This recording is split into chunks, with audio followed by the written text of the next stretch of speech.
Hello, welcome, and thank you for joining us for today's ASA webinar, Navigating a Dementia Diagnosis and Care Needs, which is part of the Empowering Professionals in Aging series presented by Home Instead, franchisor of the Home Instead Network.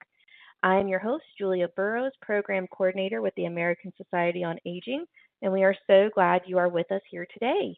We will be getting started shortly, but before we do, a few housekeeping notes. The slides for today's presentation are available under the tab on your screen labeled Resources. Under the tab labeled CE Application here, you'll find information on how to obtain CE credit for this event. You have 60 days to complete a continuing education application. It may take us up to 30 days to issue and process that CE credit. If you are not logged in directly to this webinar, you will not be eligible for CE credit as we have no way of tracking your online attendance. You must use the individualized confirmation URL that you receive after you register. If you have any questions during today's presentation, you can send those to us at any time using the questions box, and we will save the last 10 to 15 minutes of today's program to answer those.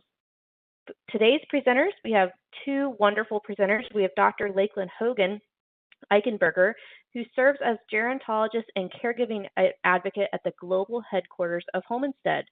Lakeland began her career at the local Home Instead franchise in Omaha, working one-on-one with seniors and caregivers. Today, at the global headquarters, Lakeland works to educate professionals in aging, families, and communities on unique challenges older adults are facing and the resources available to help them thrive. Lakeland earned her PhD in gerontology from the University of Nebraska, Omaha. We also have with us Jenny Monroe, also a gerontologist and a response team manager for Home Instead's global headquarters. She leads the Home Instead response team in helping family caregivers navigate the complexities of older adult and elder care continuum. She is a certified Alzheimer's journey coordinator through Camden College. Thank you both for being here. Thanks so much, Julia. Hello, everyone. I hope that your September is off to a great start. I hope everyone enjoyed the long holiday weekend. We really appreciate you joining us today. We know that this is an important topic, navigating a dementia diagnosis and care needs. And actually, September is World Alzheimer's Month. So across the globe, there's a lot of education and awareness happening in the month of September around Alzheimer's disease, other types of dementia. And so we're grateful that you're taking some time today to learn a little bit more. We know that understanding the warning signs of Alzheimer's is really important for early detection and diagnosis of the disease. And we find that family members are often the first to notice these signs, but they might struggle with how to approach their loved one about scheduling an appointment to kind of investigate what's going on. Or if they do broach the subject, they might be met with resistance or denial, which can be really discouraging to the family, can also maybe kind of prevent them from wanting to have this discussion. And then if a diagnosis is received, a family and that individual with the diagnosis, they might be at a loss for what to do next and what to expect for the needs of that individual. So we as professionals in this field can help families along this journey. We ourselves can get educated and then pass this information along to those that we support and serve in our various roles. So again, I'm very grateful that you're joining us. I'm also excited to have Jenny join me as well on this webinar. You'll hear from her in just a bit. And she is a fantastic gerontologist and has a wealth of knowledge, but she also has a personal experience with dementia. Her mother had Alzheimer's disease, and she'll share a little bit more about her personal caregiving journey in just a bit. So again, just want to thank Jenny for joining us, and thank you all. So without further ado, let's look at our objectives for today. So we're going to go over those warning signs. Again, I think it's so important for us all to know them, and then we're going to talk some more about the importance of the diagnosis. We'll also talk about what to expect after a diagnosis and what changes are likely to occur. And then we'll talk about various communication strategies and care tips to best support the individual with the diagnosis.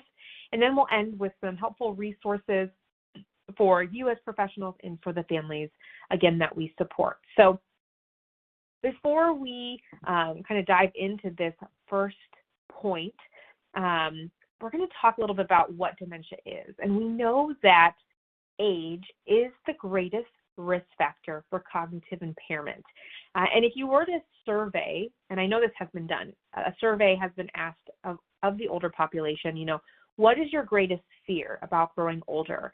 And cognitive impairment, dementia, Alzheimer's, it usually is among those top answers. And so we know that there is a lot of stigma attached to this disease and diagnosis. It's a feared diagnosis, but I think once people start to learn about it and how to cope with the disease and how to live well and discover resources and a community and realize they're not alone in the journey, it can really help families and the individual along this kind of diagnosis journey, care journey. So real quick, what is dementia? This is probably a refresher for a lot of you, but just want to make sure we're all on the same page. So dementia is a decline in mental ability that's severe enough to interfere with our daily life.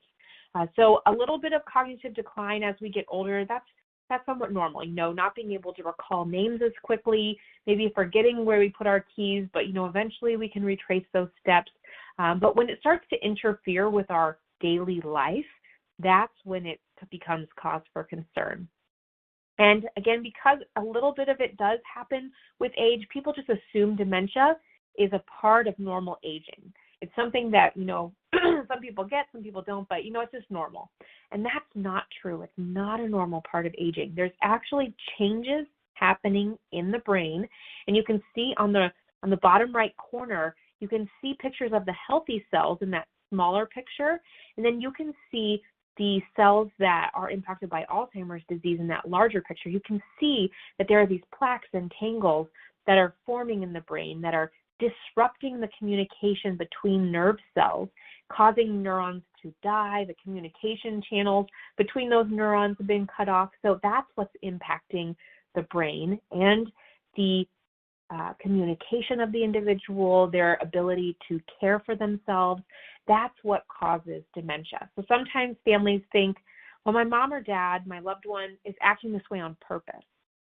And it's really important for families to understand, no, they're not doing it on purpose. They have a disease in the brain. It's changing the makeup of their brain, and it's causing them to act in a certain way. So we know that Alzheimer's disease is the most common form of dementia. That's why you hear about it talked about so much. But there are other types of dementia. So you can see that graphic there in the middle at the bottom.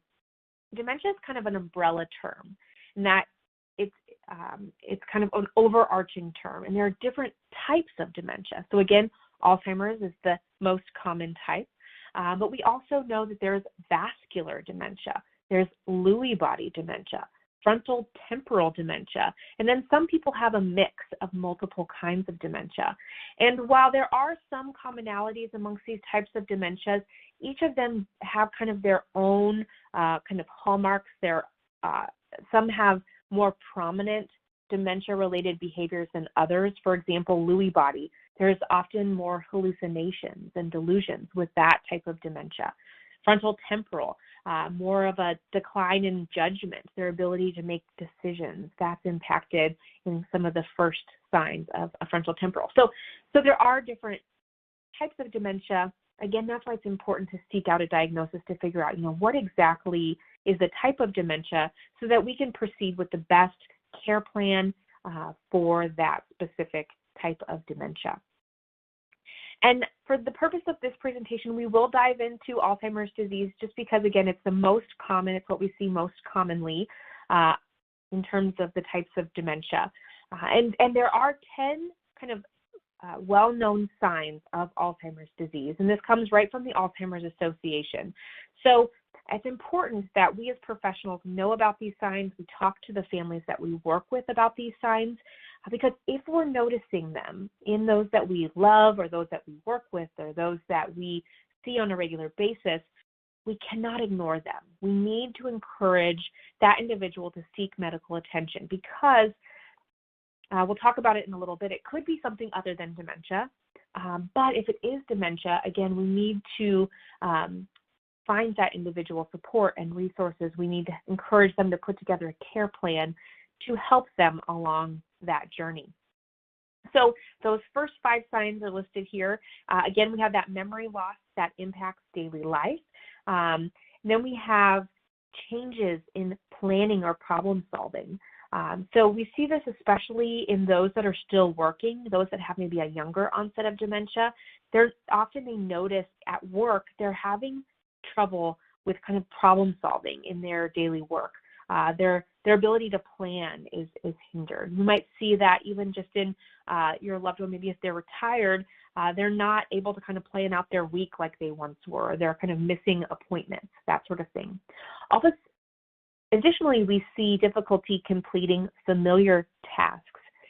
So in the picture here, it looks like they're maybe making mashed potatoes or potato salad. And, if your mom always could make that recipe by heart, never needed the recipe card, but all of a sudden you're noticing that she's struggling to make that potato salad. It's starting to taste off.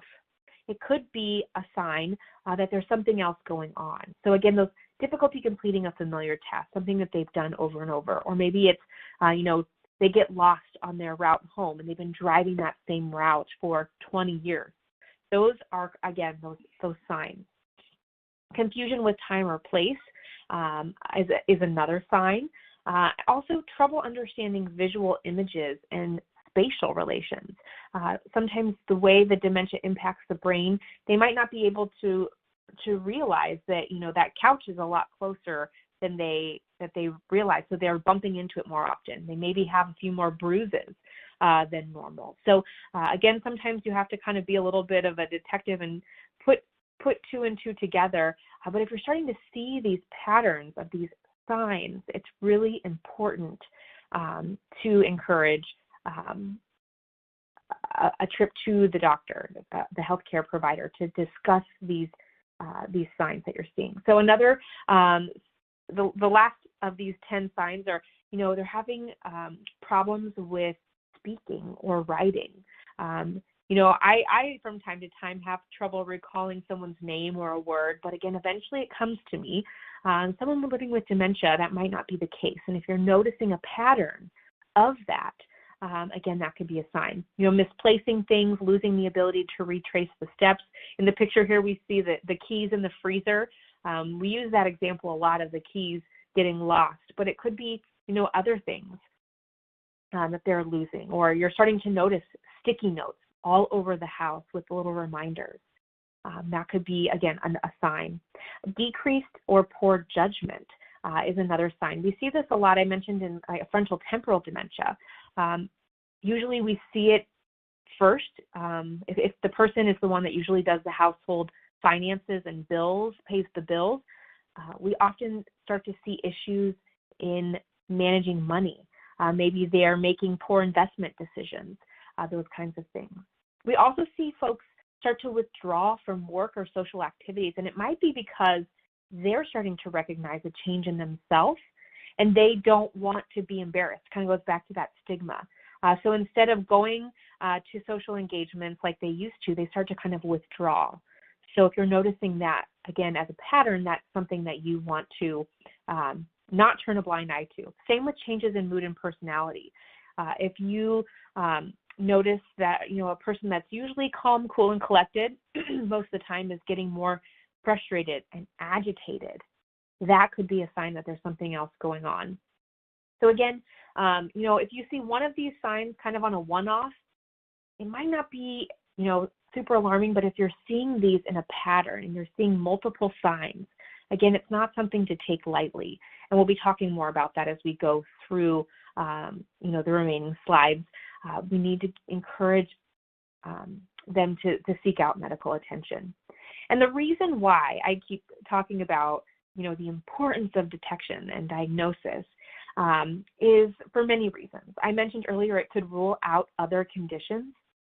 If you're seeing these signs come on all of a sudden, kind of overnight out of the blue, it could be due to some sort of infection. Usually urinary tract infections is something that we see commonly associated with kind of an rapid onset of these symptoms. So it could be that there's some sort of infection or vitamin deficiency, something of that nature. If you're seeing it after they start a new medication, maybe it's because that medication is negatively reacting to another med they're already taking. So again, the doctor, when you go for diagnosis, they're going to try to rule out a lot of things before they likely get to that dementia diagnosis for good reason, because they're trying to figure out, could it be anything else?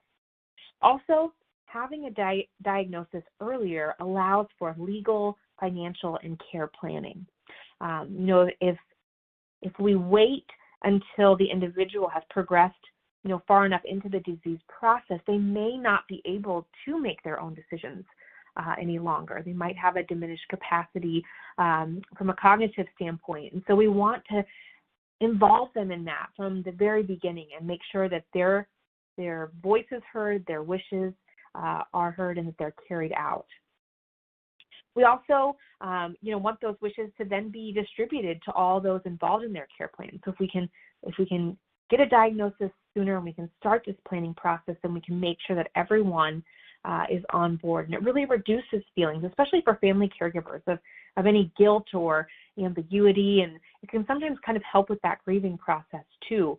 And just to know that we've had these important conversations, we know what our loved one wants, and we can then execute on those wishes when the time comes. And then also it ensures that individual can get to a specialist. I know that for so many of the individuals that I've talked to that have a diagnosis of some type of dementia, they talk about how sometimes it is a long journey for a diagnosis. And a lot of them talk about once they were able to get to a specialist, they felt like they made some really good progress in kind of that diagnosis journey. So, of course, it's great to start with your healthcare provider, your general practitioner for those initial concerns. But if they're ruling out a lot of other things and it's starting to look like a dementia diagnosis, getting to that specialist is so important. It can also even allow them to participate in clinical trials. The first person that will experience a new treatment for Alzheimer's or a cure will be in a clinical trial. And so it can allow individuals to participate in those and contribute to and advocate for this cause. Also, there's economic benefits to planning ahead. When you look at studies that have been done about Alzheimer's and diagnosis, an earlier diagnosis can save, there can be quite a bit of a cost savings from a planning perspective. You're able to understand what their wishes are, hopefully can reduce unnecessary medical treatment if it's not a desire of the individual, those types of things. So there is that economic benefit. But the reality is that people aren't always receiving this diagnosis. I was attending an Alzheimer's Association event recently, and they talked about how, I think it's about 1/3 of individuals, they might not receive that diagnosis. They might not ever be told about that diagnosis. And so there are some challenges that we see when it comes to the diagnosis, and we see this for a variety of reasons. It might be a challenge for the individual. They could lack the awareness that they have issues with their memory or that they're experiencing cognitive impairment, and they might be afraid of what comes next. I mentioned earlier how Alzheimer's and dementia is a very feared disease, and so it might be that fear that's kind of preventing them from getting that diagnosis. Or it could be a denial. They might kind of be in denial that there is anything wrong. It could also be a challenge when it comes to the healthcare provider. Because there's limited treatment options and no cure at this point for dementia and Alzheimer's, sometimes healthcare providers are hesitant to provide a diagnosis. And so they might just, put an individual on a medication and not really tell them it's because they have dementia. They might be, again, hesitant because they don't have a great solution. They might not know what resources to recommend. I think that a great progress is being made in this area of healthcare providers being equipped by organizations like the Alzheimer's Association and Us Against Alzheimer's. They're working to equip healthcare providers with the tools so that if an individual has a diagnosis, that they can pass those tools on to them so that they that individual after diagnosis doesn't feel so alone. So I think we're making some progress there. We're increasing the community resources and support, so where there is currently kind of a lack of that.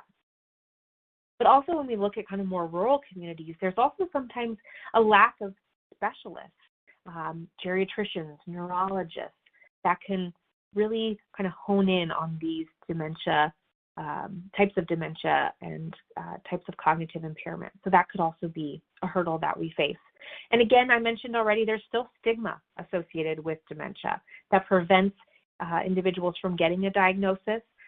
Some cultures, they see kind of dementia not necessarily as a disease. They might just think that the individual is becoming senile, or they're kind of just going crazy, losing their marbles, that sort of thing. So there are some cultural stigmas attached to dementia as well. And then also the family might be reluctant to encourage a diagnosis. Maybe the family's in denial.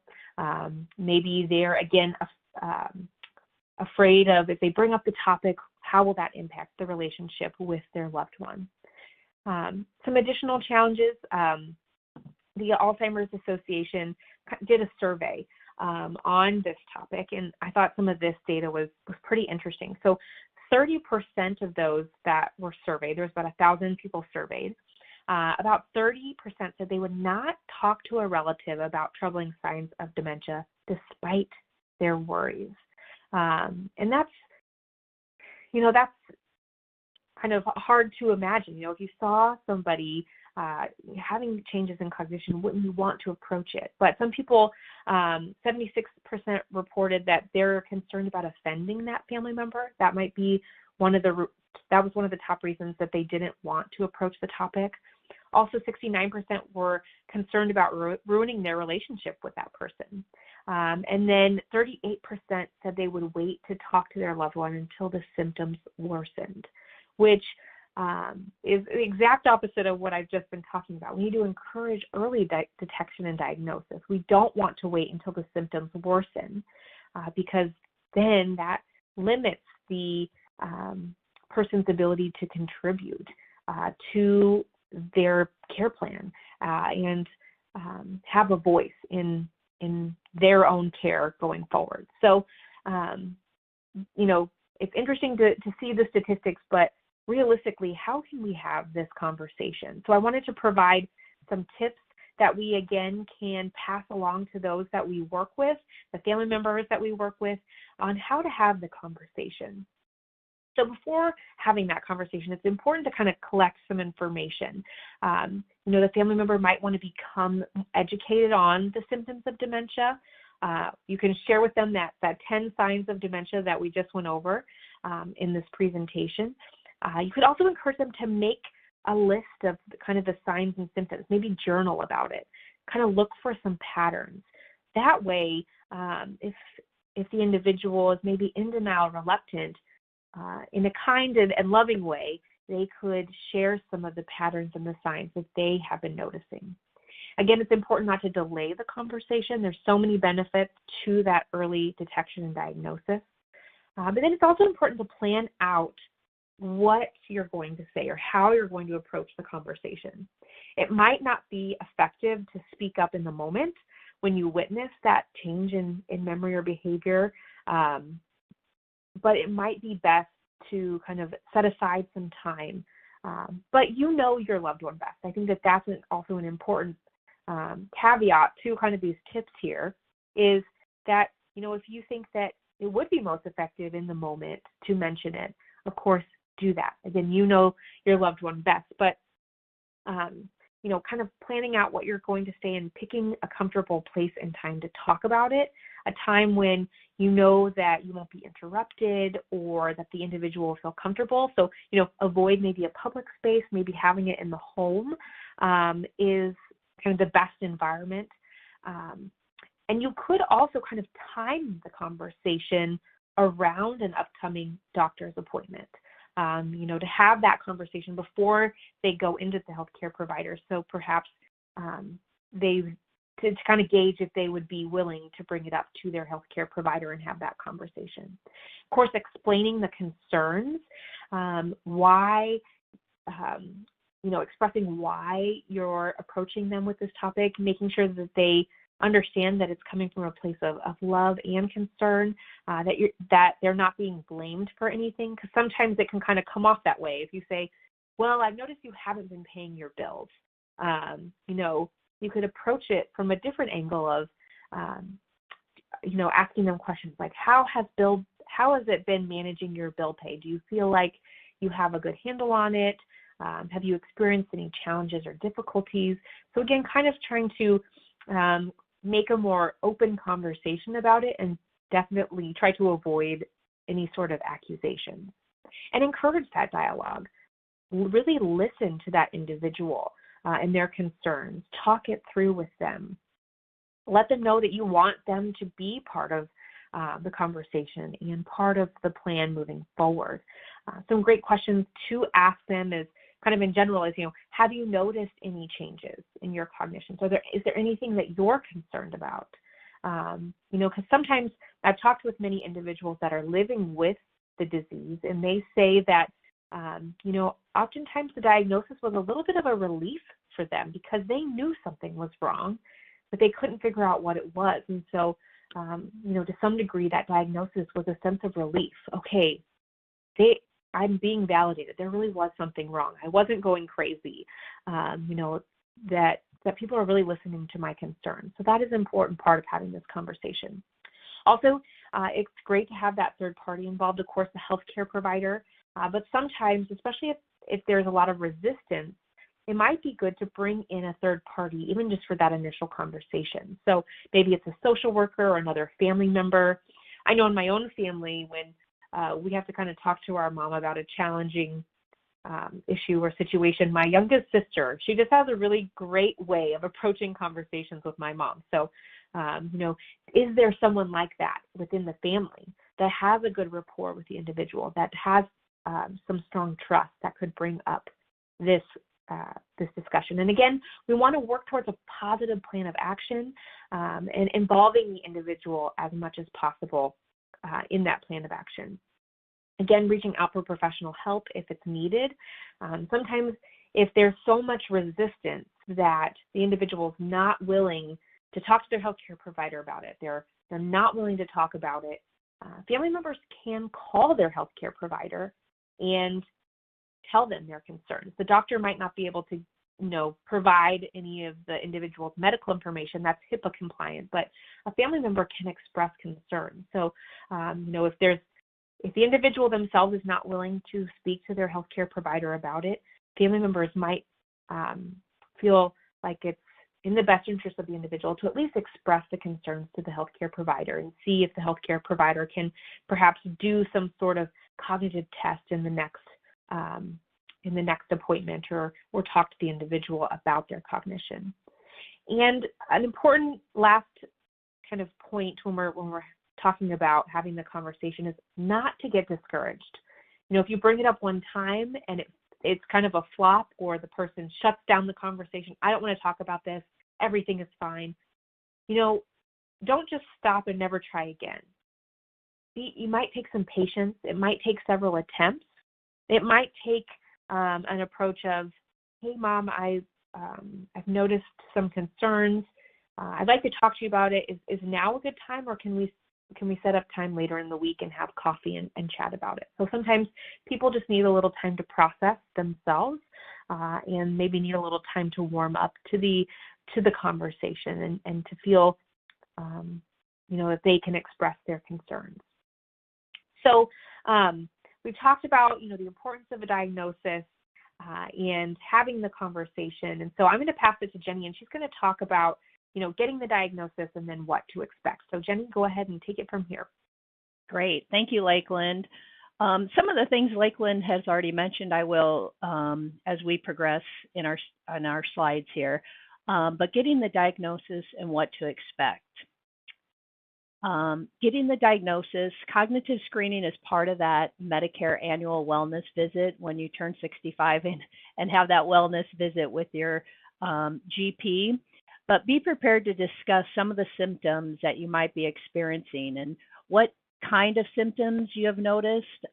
As we mentioned earlier, if they're interfering with your ADLs, your activities of daily living, such as your personal care, are you having difficulty with your bathing, dressing, putting an outfit together, are you having some difficulty toileting, using the restroom, difficulty eating, or difficulty with your mobility. Those could be some of the symptoms that you would want to discuss with your doctor.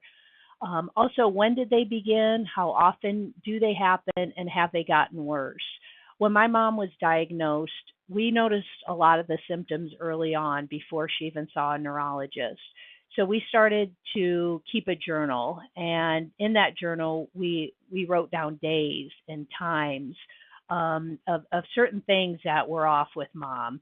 And then we would also, I think it's a good idea in that journal when you write the dates, the occurrence that happened that may seem unusual, and even the time during the day, we could kind of get an idea of her progression of the disease. So I think it's always a good, thing to do is to keep a journal with these things that are happening with your loved one, so that you can track, certain days of the time and when they happen and when they progressively, seem to be getting worse down the line. Also, when this happens, like Lakeland said, first speak to your GP and maybe see if they can refer you to a specialist. When you do get that diagnostic process, it's likely to include medical history, finding out if any other family members have been living with dementia or Alzheimer's. Is there any history of any cognitive or behavioral changes? Are there any current and past medical problems and concerns, as well as medications the person is taking? It also can include a physical exam and a diagnostic test. More than likely, your doctor will ask you about your diet, ask you about your nutrition and use of alcohol. They'll review your meds that you're currently taking, which another great idea is when you do see a doctor is to bring a list of your medications and even your supplements. Other things that will probably be done are getting your blood pressure, your temperature, and your pulse. They may collect your urine for lab testing and your blood as well. And then they also may even do brain imaging. The most common scan, I would say, would be the CTs and the MRIs, which will use those X-rays to produce the images of the brain and other organs. And what's great about those tests is they're primarily used to rule out other conditions that may cause symptoms similar to Alzheimer's, but may require a different treatment. And Lakeland mentioned that earlier. A lot of things are done to rule out other conditions that may have the same symptoms as dementia and Alzheimer's. Now, we've probably already seen and heard about stages of Alzheimer's. The Alzheimer's disease does consist of three main stages: mild, which is sometimes called early stages. There's moderate and severe, which is also sometimes called in the late stages. And really getting an understanding of these stages can really help you plan ahead. The early stages, or mild Alzheimer's, is the first stage, and people often have some memory loss and some small changes in their personality. They may forget recent events or names of familiar people or things. This is really where you're not quite sure if it is age or if this is the beginning of dementia or Alzheimer's. In my personal experience with my mom, I'm the youngest of 9 kids, so I have 5 sisters, and many times she would call me one of the 5 sisters. And so we didn't know if this was just something because she has 9 kids, or is this something a little bit more serious?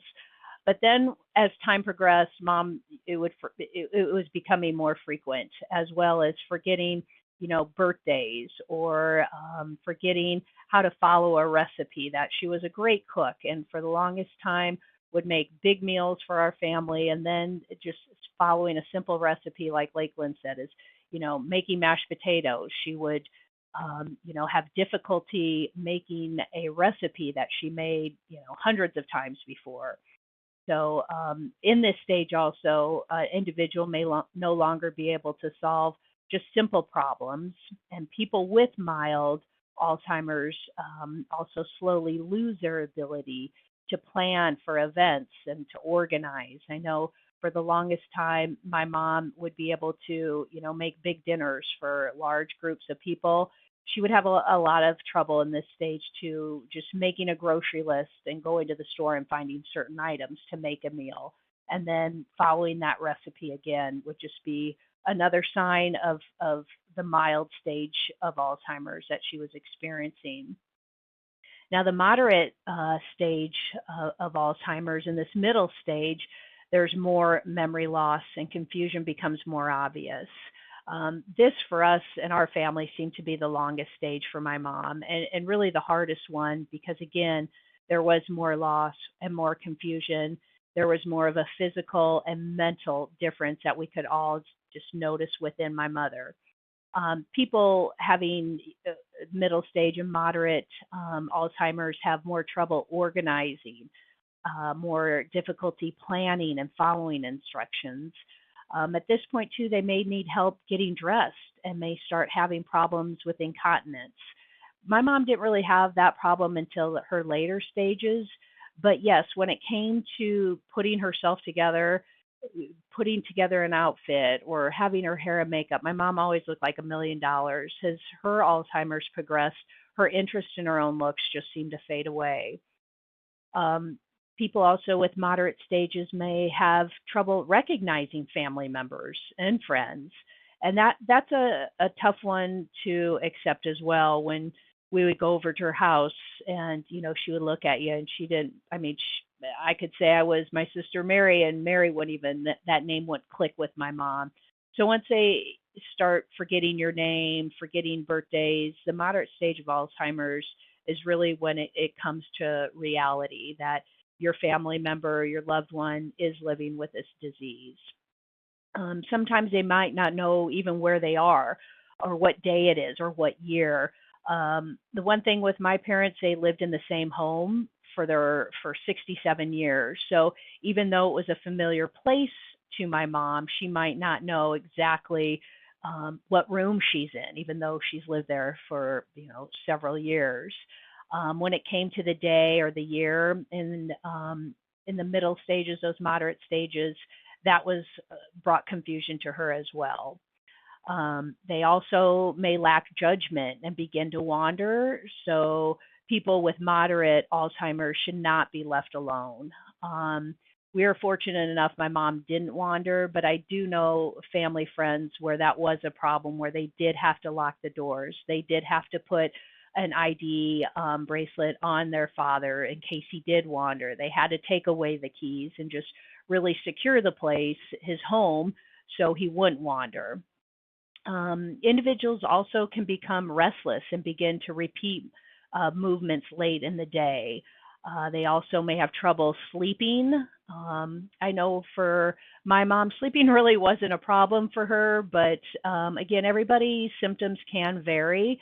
So trouble sleeping can be a problem with individuals living with Alzheimer's. Personality changes also can become more serious.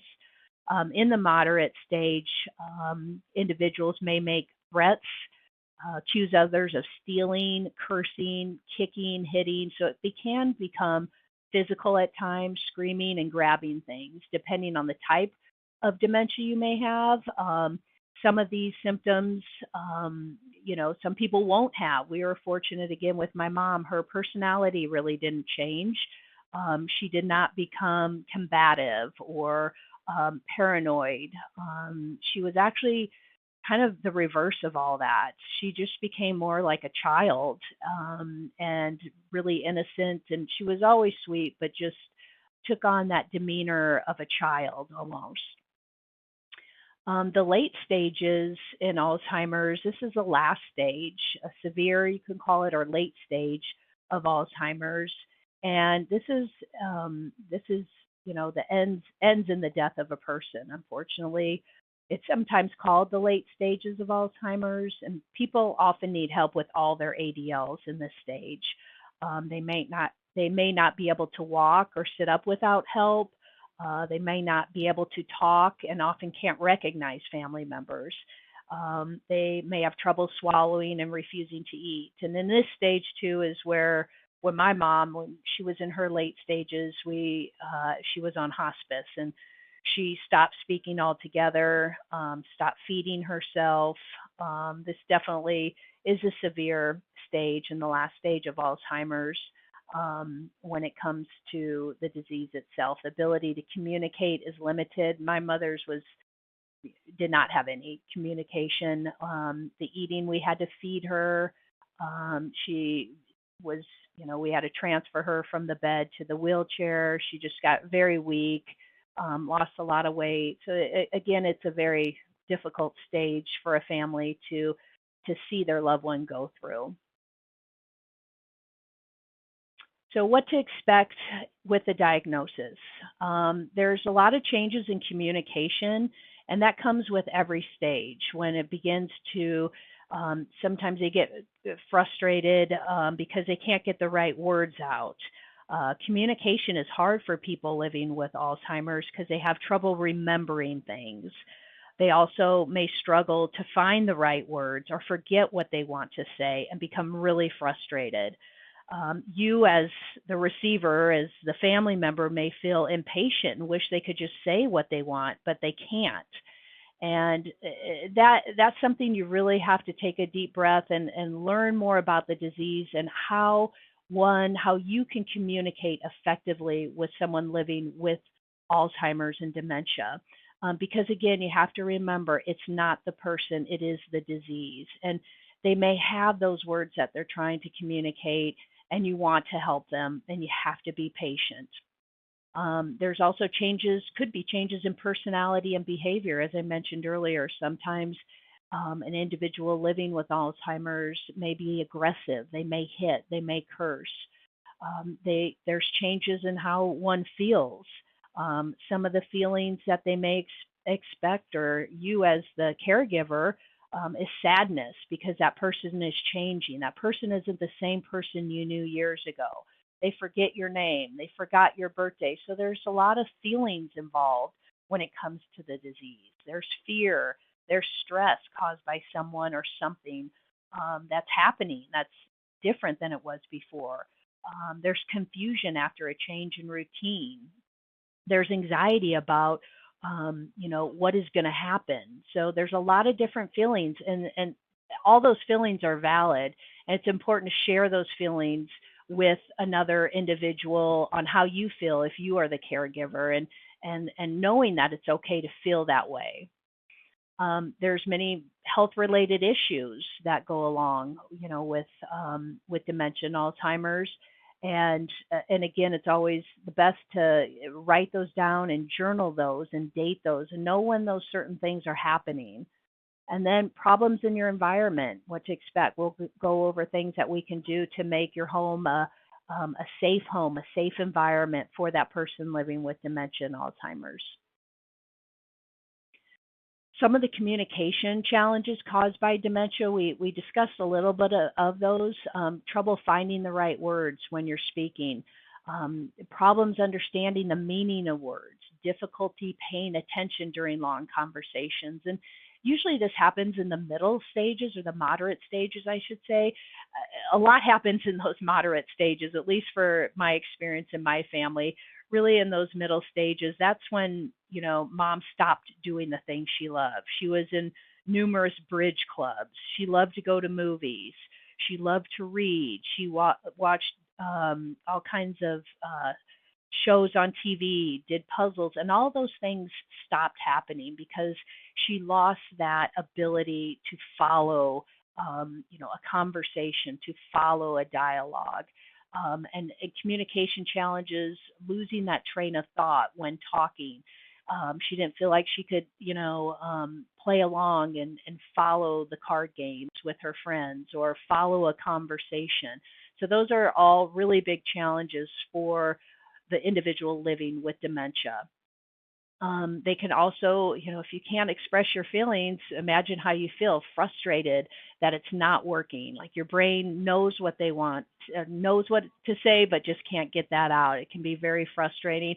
not only for the person living with the dementia, but also the person, the loved one in the family who is frustrated for your mom or your dad or the one living with dementia because they want to say something, but they just can't say it to you. Another communication challenge is demonstrating dementia-related behavior as a way to try and communicate an unmet need. So again, going back to doing the things that you loved and stop doing them because your behavior may be acting in a particular way, and that won't allow you to communicate the way you used to be able to communicate.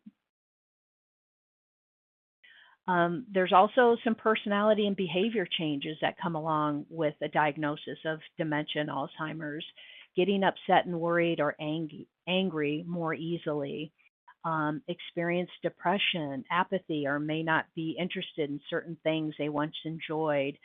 And I think coming back to that again is, being able to follow and communicate that, you loved doing these things in your earlier years and now unable to do it. So you will become, depressed or frustrated because you're unable to do these things.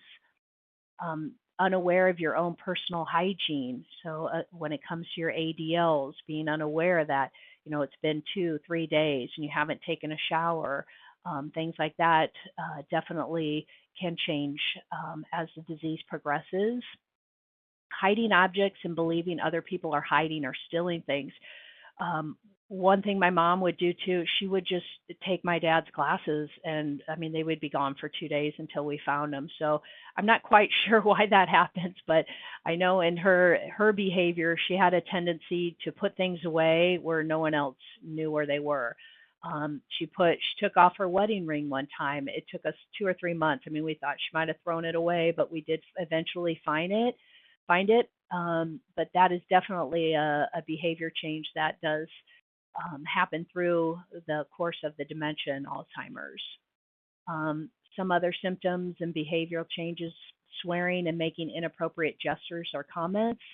Some of that I hear with other types of dementia. And unfortunately, or fortunately, my mom did not go through that.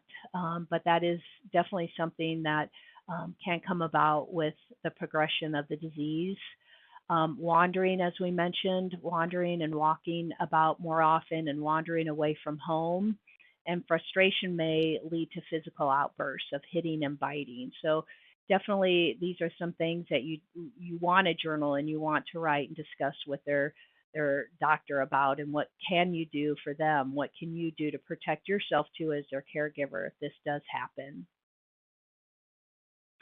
So changes in how one feels. It's really important to tune into how the person is feeling, and they could experience the following. We discussed a little bit about this is being, and this is not only for the person living with Alzheimer's, but for the family as well and the friends, and knowing that these feelings are legitimate and they are common, and you need to discuss them because you don't want to feel alone, because there is sadness and fear and being overwhelmed. If you think things, are in the middle stages, what do I look forward to? There's the next stage is the severe stage, and that can cause anxiety and stress with someone. There's confusion after a change in routine. I know sometimes when I talk to families that mom or dad have lived in their home for years, and they got to the point where, they have a full-time job and there's no one else to watch mom or dad. So we have to, admit them into a facility that has 24/7 care. During that time, there's a lot of confusion because there's a new setting, there's a new routine. Mom used to live at home, and now she's in a facility where, she's not familiar with right away. And that can cause more sadness, anxiety.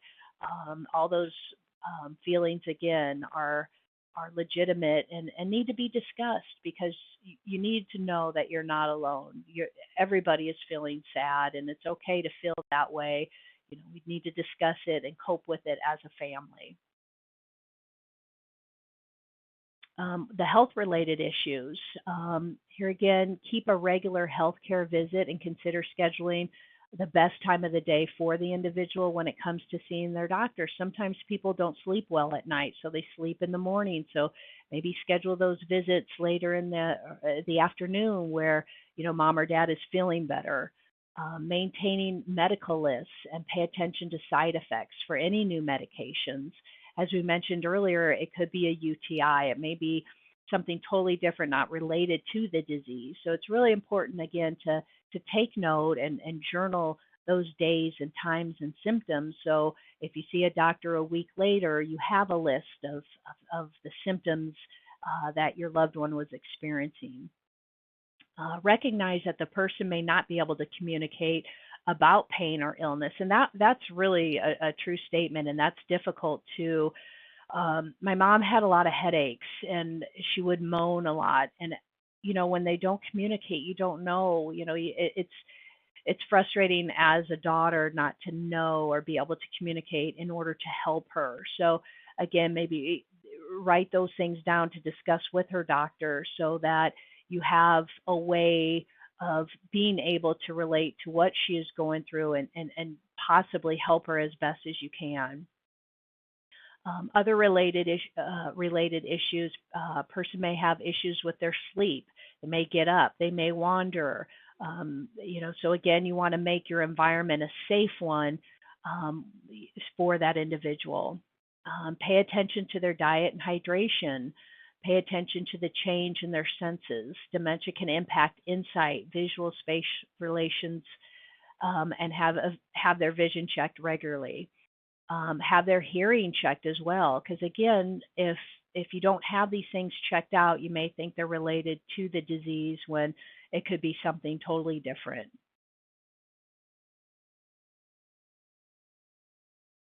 Okay, problems in the environment.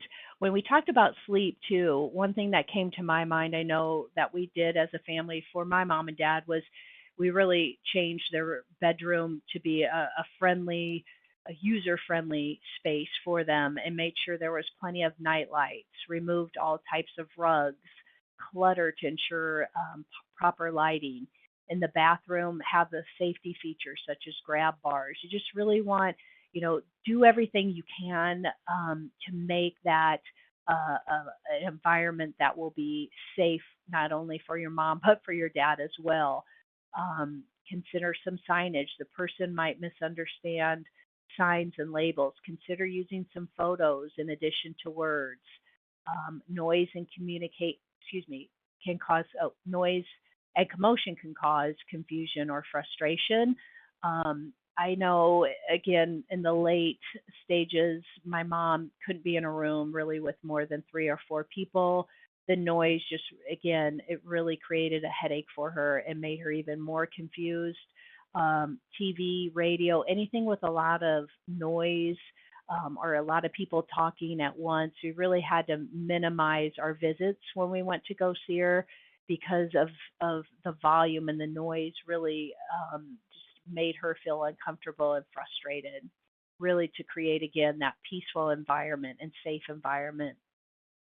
Being in a place where he or she doesn't know can cause disorientation, and we try to keep our visits to them. We never expected them to come to our house. It was more, okay, I would come on Saturdays. Kevin would come on Sundays. Make a schedule where somebody's coming over as often as they can, but with fewer people. So it would create less confusion, less frustration on my mom's part. Stepping from one type of flooring to another, this is important too. The change in texture or the way the floor looks may make the person think he or she needs to step down. We're pretty fortunate, and their house was all carpeted, so we really didn't have to worry about that too much. But when it came to the bathrooms, is just to making sure that they had a rug that stuck down to the floor so there would be no chance of her slipping and falling. And then some may think that a mirror image is another person in the room. We never had that experience, but I could understand why that could maybe frighten or alarm a person living with dementia because their memory is decreasing if they see something in the mirror or see themselves that might just alarm them and confuse them at some stage. Okay, Lakeland, did you want to start with the communication strategies? That'd be great. Absolutely. Thank you. Thank you so much, Jenny, for providing so many of your personal experiences. I think, when families are, hearing that their loved one has this diagnosis, to be able to talk with others that have gone through the journey can be so helpful. So thank you again for sharing. You're welcome. All that information and tips. And I know this last section, we only have about 5 minutes left. We could have taken 2 whole hours for this presentation. I overestimated, Jenny, the number of slides that we could fit. I know. I'm going to just run through this last set of slides quickly and encourage everyone to download the slides. You can do so on the webinar platform. So we hope that you will do that. But just quickly to run through some of the communication tips.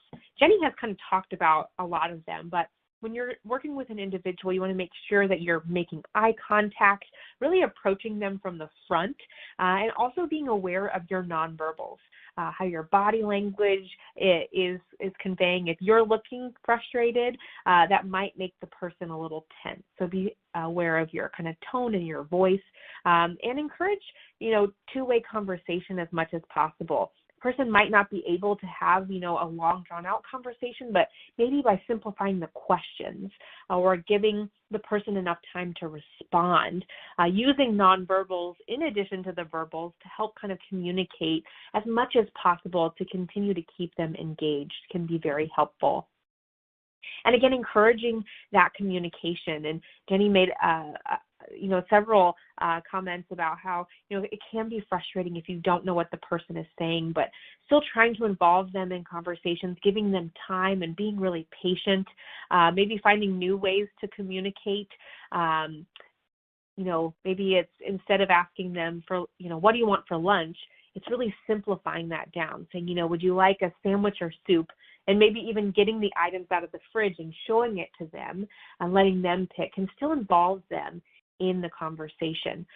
I mentioned making eye contact when talking to them, but also sometimes holding their hand, depending on the relationship you have to the person, while they're talking, kind of getting on their eye level. So maybe instead of, talking down at them if you're standing and they're sitting, sit down next to them, be on their level to have that conversation. And if the individual has angry outbursts, I like to call those dementia-related behaviors, because oftentimes it's the dementia that's impacting that behavior. Or maybe, as Jenny said, they're so frustrated that they can't communicate, that they maybe have an angry outburst. Remember, it's the disease talking, and likely there's a reason why they're doing that. So trying to become kind of in tune with their needs. Are they upset because they have to go to the bathroom? Are they hungry? Are they trying to kind of tell you something? And if you become frustrated as the caregiver, kind of give yourself a little bit of a timeout. Step away, take a few deep breaths, because again, they're going to feed off of your energy and emotion. So being able to kind of calm yourself down will hopefully also help the individual calm down. And I love this quote by Maya Angelou, and I think it's so important for the care we provide to those living with dementia. People will forget what you said. They'll forget what you did, but they'll never forget how you made them feel. And so if you can make that person feel loved and important and valued, even if they can't communicate, that's going to go a really long way. And then we have some care tips here. Again, I apologize that we're running out of time, but while it can be really challenging to go through this disease with someone, there's a general overall decline in the person over time. There's a lot we can do to provide really good care to them. Try to make the most of the time you have left with them. Encourage them to maybe pursue some new hobbies or passions, and try to help them still find meaning in their day-to-day life. I think that's so important. And then as the caregiver, we need to remind caregivers that they need to take care of themselves too, because what we often see in this disease is that, or in this caregiving journey, is that caregivers give so much of themselves and they put their own needs on the back burner. They burn themselves out. So here's some tips on how caregivers can engage in self-care. Again, please download the slides and go over them in more detail. And then I wanted to leave everyone with some resources. For those that do have a diagnosis, there are some great support groups out there. Dementia Action Alliance is a great website. I did a live chat with Dr. Cynthia Healing Hummel, who's living with the disease. She has a lot of great tips. So that hyperlinks to that live chat. And then some additional resources on this slide and on the next slide. Again, my apologies that we're out of time. But in addition to Alzheimer's disease resources, I do have here frontal temporal degeneration has a great association with great resources. Same with Lewy Body Dementia Association. So we will leave those up there. I apologize that we don't have time for questions today. Again, next year, Julia, I think we might have to make this a 2-part series or a 2-hour webinar. There's such great information, but we thank you all so much, and I hope everyone has a great day. Thank you. Yes, thank you for wrapping that up so well. And I know a lot of those resources will be very helpful. We also have Jenny and Lakeland's email address. You will be receiving an email by the end of the business day today with an attachment of all of the slides, and you can download that from your email. You will also be getting an email, or in that body of that email will be the link for the CE application. You have 60 days to apply for CEs using that link, and it may take 30 days for us to issue and process that. But you look for that email today. And again, we thank you for joining us today. We really appreciate your time and the care that you provide. Take care.